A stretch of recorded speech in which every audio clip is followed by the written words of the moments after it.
Hi, I'm Peter Brusso for 101 Small Business Mastermind, and one of us is sick, so the other two are going to carry the day. Say good morning, Frank. Good morning, Frank. And oh, by the way, Frank, why don't you pull that down just a little bit? We want to see, or sit up. We want to see a little. There you go. We want to see a little bit more of you. All righty. Okay. Hey, good Misfits meeting this morning. Give us 30 seconds on what you thought about our meeting today. Yeah, I liked it. There were four of us. One gentleman was out of town, and we're starting. It's our third or fourth meeting, and we're starting to gel. We have four different backgrounds, and as I stated in this morning's meeting, you're the only one of the four of us who has actually done in the past what we're trying to do in the future. So we appreciate having your presence there. But it's all about how to differentiate yourself from the others in your industry so that your phone rings and not theirs. It's all about getting your phone to ring. When someone calls you, it's a different conversation than if you call them. Boy, isn't that true? And it's all about that.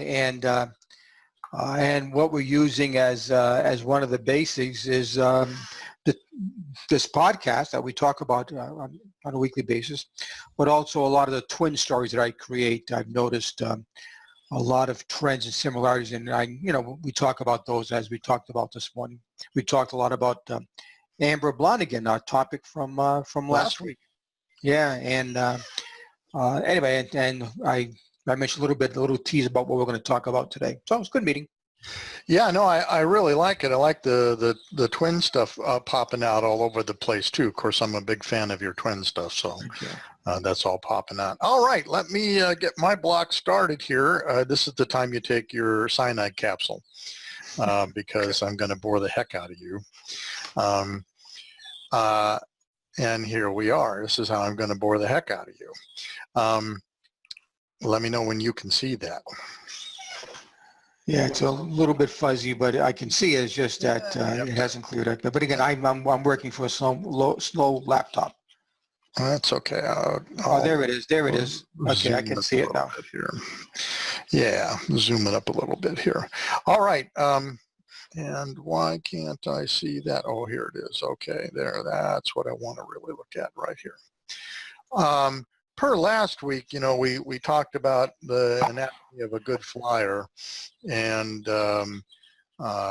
it brought me a full circle back around that we've done these before, but since we had our 1.5-year hiatus, I thought it might be good to ground this one more time, just as an overall, not in any kind of depth about websites and basically what has to go into them.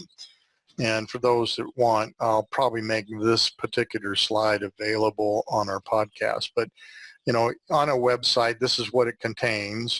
Keywords are the soul of everything. And I have an interesting story to tell. I must tell it now. I was doing some keyword research for a barbecue client. And believe it or not, Q-barbecue or a Q-BBQ gets 60 searches a month.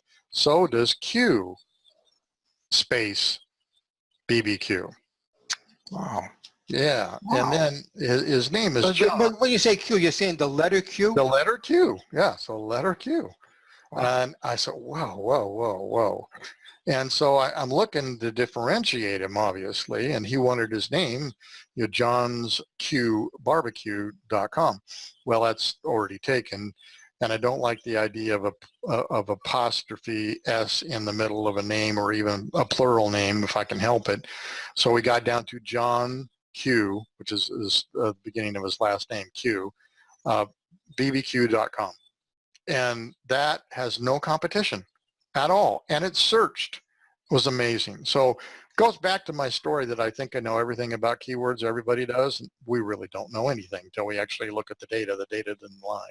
So keywords basically, like one of the guys in today was buying URLs. First mistake you could ever make. Don't buy a URL till you do keyword research and then find out if you can get a matched URL to send traffic to it.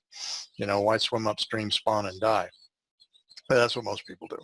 Mhm. There's 8 places you use those keywords in a site, no more than a 2% keyword density. And what that means, if you have 100 words on a page, you can only use your keyword 2 times in that 100 words. If you go above that, you run the risk of getting um, hammered by Google and delisted. Video is preferred these days, 3-line paragraphs, they call them reader bites these days. Everything counter to everything we were taught in high school and college about paragraphs. That's all out the window now.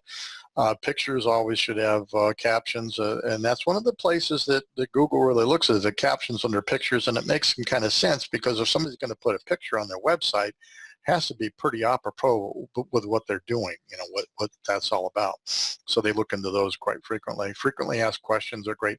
And I won't bore everybody, but these are all the different types of things that you've got to have connected to your site. Now let me just back out a little bit here.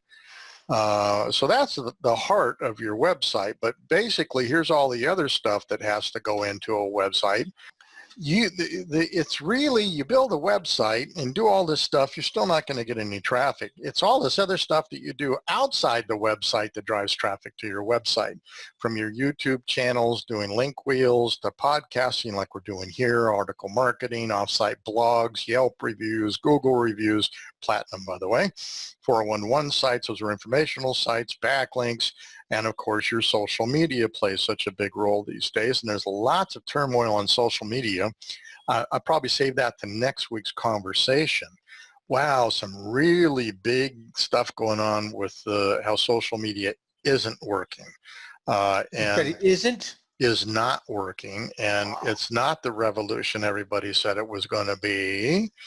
And somewhere it almost turns back to the standard of what we have been doing is going to produce more for you than your social media pushes. So interesting. So in short, Frank, not to kill you off, that's my look see here. Oh, before I do that, let me just go back here. This is what I'm going to start covering, some of the stuff, and this is a thing that I sell. What type of software you're going to use to create your websites and your podcasts, and then I think this is one of the key critical things we'll talk about next week, are competitive analysis. You don't even want any competition. Well, we don't know how to get around the competition unless we know what they're doing. So we're going to talk a little bit about that. But there you go, Frank. That's my put. Any questions on this particular overall slide that now isn't wanting to come up? There it is. Any particular thing you want to talk about here? Yes. Okay, go for it. Surprise you? Yes, actually it does. That surprises me too. One statement you made: social media isn't what we think it is, and it's not as productive as we thought it was. I can't wait till next week. Okay. Because everybody, well, again, I love research, and I'm reading stuff obviously months old and sometimes years old, and they all drive the point that social media is not the best way, the only way. Right, and it's now falling by the wayside, huge, big time. Well, then I look forward to next week's talk about that. And it's very interesting because unlike most people, this particular podcast, we try to do our research and see the immediate trends of where things are going. So you get a chance to see what the curve in the road is ahead. It's not 3 miles ahead of you, it's right in front of you. We always try to bring that. That's good. Okay, looking forward to it.